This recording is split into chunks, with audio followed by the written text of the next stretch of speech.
Baru-baru ini viral di media sosial seorang pemuda yang dipolisikan karena mencuri di Indomaret. Pemuda itu pun mendekam di penjara hanya karena mencuri sebungkus Indomie dan 2 buah teh botol. Diketahui pemuda tersebut bernama Galuh Firmansyah, seorang penjaga kios aksesori ponsel di Surabaya, Jawa Timur. Kasus ini kemudian mendapatkan sorotan dari pegiat media sosial Mazini. Mengutip tribunmedan.com, Mazini mengaku miris atas nasib Galuh yang kini dibui hanya karena mencuri sebungkus Indomie dan 2 botol New Green Tea di Indomaret.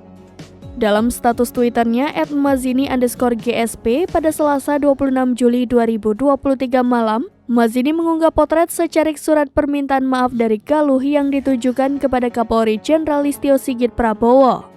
Dalam surat yang ditulis tangan itu, Galuh menyampaikan permohonan maaf kepada Jenderal Listio Sigit Prabowo.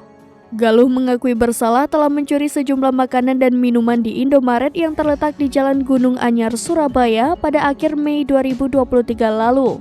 Di antaranya 2 botol New Green Tea, sebungkus Indomie ayam geprek, 1 batang coklat Silver Queen, dan 1 bungkus Oreo.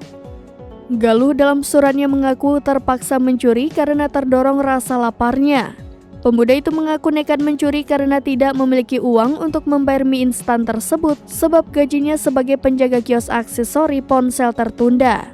Akibat perbuatan tidak terpuji dan kilafnya, Galuh pun kembali meminta maaf dan memohon ampun kepada pihak Indomaret. Dirinya pun mengaku sudah kapok dan tidak akan mencuri lagi.